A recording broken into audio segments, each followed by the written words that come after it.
Any regret in life? میری زندگی کا سب سے بڑا ریگریٹ وہ ہے جب میں لڑکپن کی جانب بڑھ چکا ہوں اور چونکہ میری فیملی پولیٹیکل فیملی ہے، it's been around 101 or 2 years کہ کنٹینیوسلی پالیٹکس میں ہے، تو عراق میں اثر و رسوخ بھی ہے. میں اپنے والد کی علالت کی وجہ سے ان کی نمائندگی کرتا تھا سیاسی حلقوں میں اور خوشی غمی میں جانا. تو دیر کم اے ڈے جس کو میں ایک تاریخ دن سمجھتا ہوں، جنازہ ہو رہا ہے اور مجھے کہیں یہ زوم ہے کہ I am superior from others, اور اس زوم میں جو میں نے غلطی کی پھر میں نے اس کی سزا بھی کاٹی. اور یہ آپ کے گاؤں کے جس ہاں علاقے سے آپ اکاڑا سے؟ ہاں اکاڑا سے. نیامی کی یہ بات ہے کہ ایک مسلم شیخ فیملی کا جنازہ تھا اور میں تدفین کے لیے میرے والد صاحب نے حکم کیا تھا کہ تدفین کروا کے آنی ہے. تو میں یہ بتا اس وجہ سے رہا ہوں کہ ہمیں سیکھنا ہے اس سے. قبر کھود لی گئی ہے اور میت قبر میں لٹا دی گئی ہے، اور ان دا مین وائل ایک صاحب جو ہیں وہ اپنی جیب سے پیکٹ نکالتے ہیں اور وہ اسموکنگ سٹارٹ کر دیتے ہیں، اور پھر وہ اسموکنگ بھی اس طریقے سے کر رہے ہیں کہ وہ ایش پھینکتے ہیں تو وہ ساری قبر کے اندر آ رہی ہے. تو مجھے شاید یہ اندازہ نہیں تھا کہ مجھے اس پر کیسے ریئیکٹ کرنا ہے. I moved ahead and I slept ہم، اور وہ اسی فیملی کا ایک عزیز بھی تھا. ابا کی شرم کی وجہ سے میرا اس میں کوئی کردار نہیں تھا، اللہ تعالیٰ غریق رحمت کرے. والد کی شرم کی وجہ سے وہاں سناٹا ہو گیا، خاموشی ہو گئی. اس نے سگریٹ پھینک دیا، بالکل بات ختم ہو گئی. کسی میرے خیر خواہ نے میرے والد کو یہ بات بتائی کہ یہ ہوا ہے. تو مائی فادر کالڈ می، اور میری اماں کو بھی انہوں نے بلایا اور انہوں نے کہا کہ آج اس کا یہاں پر آخری دن ہے، He'll not stay here. یہ لاہور جائے گا واپس اور اس کی یہاں پر جگہ نہیں ہے، کیونکہ اگر اس کا یہ مزاج بن گیا ہے تو یہ یہاں پر رہے گا تو خطرے میں. کیوں؟ کیونکہ یہ اور باقی all are equal. تو وہ مجھے میرا ریگریٹ ہے. ان کو بات مجھے نہیں کرنا چاہیے تھا. میرے فادر کو اس کی وجہ سے میرے ابا کو شکایت ہی نہیں گئی، بلکہ ان کی پوری زندگی کی جو ایک ایفرٹ تھی وہ ان وین گئی میری وجہ سے. تو بہرحال that was a dark day. اللہ تعالیٰ مجھے معاف فرمائے. لیکن یہ بڑا اہم کنفیشن ہے اور اس نوعیت کا اعتراف کم لوگ جرت کرتے ہیں. اللہ تعالیٰ معاف فرمائے. اور اتنی کلیئرٹی کے ساتھ کہ اس میں آپ نے کوئی اگر مگر اور وہ نہیں رکھا. میری والدہ نے بھی میرا ساتھ نہیں دیا. یہ میں آنیسٹلی میں ہاتھ جوڑ کے ہر ماں سے بات کہنا چاہوں گا کہ جب باپ کسی چیز سے منع کر دے تو بچے کا سیف گارڈ، اس کی شیلڈ مت بنو. اگر ماں منع کر دے تو باپ بچے کا سیف گارڈ نہ بنے. اور اپنے والد سے اور اس فیملی سے، اس شخص سے آپ نے کوئی معذرت کی؟ شاید اس کا موقع نہیں ملا. والد سے معذرت کا شاید موقع ہی نہیں ملا سر، بینگ ویری آنیسٹ. یا کی نہیں گئی یا موقع نہیں ملا. وہ نہیں ہو دل میں رہی. ہاں وہ نہیں ہو سکا. یہی وجہ ہے کہ میں آج اس کو کنفیس کر رہا ہوں. اور متعلقہ آدمی سے بھی نہیں کی کبھی؟ نہیں کر ہی نہیں سکا. ایکچولی مجھے آج بندہ یاد بھی نہیں ہے وہ بندہ کون تھا. دیکھیں میں آپ کو وہ حماقت بتا رہا ہوں کہ مجھے وہ بندہ یاد بھی نہیں ہے کہ میں نے کس کو تھپڑ مارا تھا. میاں صاحب کبھی کسی چیز پر گلٹ رہتا ہے؟ چلیں آج پہلی دفعہ یہ بات بھی کر دیتا ہوں. مجھ پہ یو این سی بن گئی تھی.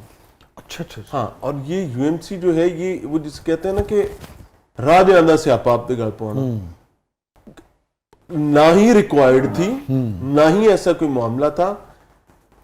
اسلامیات کا پیپر ہے اور یہ آج میں پہلی دفعہ بات کر رہا ہوں.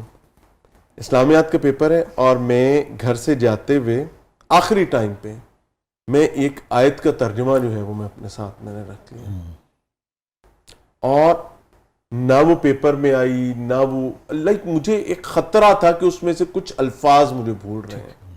تو یہ سوال آ سکتا ہے. ہاں یہ آ سکتا ہے اور مجھے کچھ الفاظ بھولتے ہیں آیت کے ترجمے میں. تو وہ میرے پاس پکڑے کیسے گئے؟ اس وقت لکھ رہے تھے؟ نہیں لکھ تو آیا ہی نہیں. اچھا آیا ہی نہیں، جیب میں تھا. تلاشی لینا ہے میں کاٹ کے پڑھا دیتی ہوں. میں کیا ہے کچھ آپ کو میں نہیں کر کے ہاتھ سے. یہ کل کہانی. مگر گلٹ ہے کہ نہیں لے جانا، نہیں کرنا ہی نہیں چاہیے. ہیپیسٹ مومنٹ آپ کی زندگی کا؟ جب مجھے جی سی کی طرف سے جو ہے وہ گولڈ میڈل ملا میوزک میں اور رول آف آنر سے نوازا گیا، تو میرے والد صاحب نے میری تصویر جو ہے وہ اسٹیٹس پہ لگائی اور فیس بک پہ شیئر کی. تو اس وقت مجھے بڑا اپنے پر فخر محسوس ہوا کہ شاید میں نے کوئی اچھا کام کیا ہے. جو میرے والد صاحب نے فائنلی مجھے ایکسیپٹ کر لیا ایز اے سنگر. تو اس وقت میاں صاحب ہیپیسٹ مومنٹ؟ جب اماں دعا دیتی ہیں اور وہ کسی بھی صورت میں اطمینان کا اظہار کرتی ٹھیک، ہیں. یہ تو ایک مستقل وہ ہے نا ماشاءاللہ. مگر ہوتا ہے نا کہ ہاں یار اس دن میں وسیع بھائی بہت خوش تھا، یعنی کہ میاں عمران رشید سیدی میں آپ کو بتاؤں والد محترم کے بعد ہمیں آنیسٹلی پتوں نے بھی دھکے دیے ہیں. ہاں اس قسم کی سچویشنز تھیں، لائک ابا کا جانا ہمارے لیے ایک ٹراما تھا پوری فیملی کے لیے، اور اس میں ہم نے بہت ساری چیزیں سیکریفائس بھی کی، لائک سروائیول کے لیے بہت سیکریفائسز کی. وہ آپ کی فائنینشیل سائیڈ ہو، وہ آپ کی مورل سائیڈ ہو، وہ آپ کے بانڈز ہوں، وہ آپ کے ریلیشنز ہوں. کہتے ہیں کنڈ خالی ہو. ہاں بالکل بالکل. اور ہمیں تھپیڑے پڑے تھے. جس دن اللہ تعالیٰ نے ہمیں تقویت دی تھی اور والدہ نے سکون کا سانس لے کے تمہیں دعا دی تھی، مجھے وہ دن یاد ہے. تو دیٹ واز دا مومنٹ جب مجھے یہ لگا تھا کہ عمران اللہ کا شکر ہے. ٹھیک ہے. اور وہ کیا سچویشن تھی، کیا اچیومنٹ تھی، کیا انسیڈنٹ تھا جس کو آپ تقویت کا نام دیتے ہیں؟ میں جس دن میری ماں کو یہ لگا تھا کہ now we are in safe zone. ٹھیک ہے. وہ تو خاص، وہ بہت خاص واقعہ تھا. خطرات کی سچویشن. اچھا اچھا. شدید خطرات کی سچویشن تھی، ٹھیک ہے. اور وہ فار نو ریزن چیزیں تھیں، لائک بڑا چودھری کون، تو یا میں. تو اللہ کا شکر ہے اس میں سیکریفائسز. میرا ایک بلیو ہے سر، ہجرت سفر وسیلہ ظفر ہے. یہ تو ہمارے اور ہجرت میں ہاں اللہ کے نبی کی سنت ہے. تو وہ میں تو آپ کے پروگرام کے توسط سے بھی کہنا چاہوں گا کہ جب آپ کو لگے کہ تمام دروازے بند ہیں اور تاریکی چھا گئی ہے تو ہجرت کر کے دیکھو انشاءاللہ العزیز. جیسے اللہ نے نبی کریم صلی اللہ علیہ وسلم کو مکہ فتح کر کے دیا تھا، اللہ تعالیٰ آپ کو اس قسم کی فتح سے نوازے گا. تو وہ ہجرت کا جو فیز تھا، اور اس میں ظاہر ہے سروائیول تھریٹ ہوتا ہے کہ you are left with nothing. تو وہ ایک بہت مشکل ٹائم تھا. اور اس ٹائم پہ ظاہر ہے کہ آپ کے کریئر کا بھی سٹارٹ ہے، آپ کی انکمز، آپ کے نیڈز بہت زیادہ ہیں اور انکم بہت کم ہے. لیکن ایٹ دا سیم ٹائم آپ کی مورل ٹریننگ اس قسم کی ہوئی ہے کہ آپ کوئی لقمہ حرام بھی نہیں لے جا سکتے. تو جہاں پر آپ کو لقمہ حرام کی بات آتی ہے تو آپ کے اندر سے ہی ایک جنگ شروع ہو جاتی ہے. تو ان تمام چیزوں میں سروائیول بہت مشکل ہو جاتی ہے. تو پھر یہ صرف اللہ کی مدد سے ہی چل سکتی ہے. بے شک. تو دیٹ واز دا ڈے جس کا میں تذکرہ کر رہا ہوں. تو شکر ہے اللہ تعالیٰ. Very good. محترمہ یہ فرمائیے سب سے بٹر مومنٹ زندگی کا، سب سے تلخ یاد؟ بینگ اے فیمیل اور بینگ اے سنگر، سوشلی جو پرابلمز میرے والدین نے فیس کی ہیں اور وہ جو کر رہے ہیں اس کا کوئی مول نہیں ہو سکتا، اس کا کوئی نعم البدل نہیں ہو سکتا. حالانکہ میں اکثر سوچتی ہوں تنہائی میں بیٹھ کے کہ ایسا تو کوئی متنازعہ میں نے کوئی کام نہیں کیا، یا استغفر اللہ کبھی کوئی ایسی کوئی ڈریسنگ ایسا کبھی کچھ بھی نہیں. مگر جو ہمارے عام جو لوگ ہیں، جو ہم سماجی جو رویے جو ہیں، ہمارے کچھ سماجی جو رویے ہیں، جو ہماری فیملیز ہیں جن کی اپنی بیٹیاں شادیوں پہ ڈانس بھی کرتی ہیں، ٹک ٹاکس بھی بناتی ہیں اور بڑے ماڈرن کپڑے خود بھی پہنتے ہیں اور شادیوں پہ باقاعدہ. مگر اگر کسی کا یہ پیشہ ہے، شعبہ ہے، پروفیشن ہے، تو وہ اس پہ انگلی اٹھاتے ہیں، اس کا بائیکاٹ کرتے ہیں، اس کے والدین کو جو ہے وہ تانے دیتے ہیں، ان لوگوں کو اپنے جو ان کے فنکشنز ہوتے ہیں اس میں وہ بلانا چھوڑ دیتے ہیں. میرے لیے ابھی 1.5 سال پرانی بات ہے، میں اس سے پہلے میں نعت خوانی وغیرہ کرتی تھی، یا میلاد ہمارے اپنے گھروں میں بھی بڑی محافل ہوتی ہیں، ہم کرتے ہیں. تو میرے گھر کے سامنے ایک فیملی عمرے پہ جا رہی تھی، تو انہوں نے بالکل ہمارے گھر کے سامنے والا گیٹ، انہوں نے جی میلاد کا اہتمام کیا، محفل کا، انہوں نے سارے ایریا کو بلایا، بڑا ہال انہوں نے بک کیا اور میسو ایک ارینجمنٹ کیا. ہماری فیملی کو نہیں بلایا. کیوں؟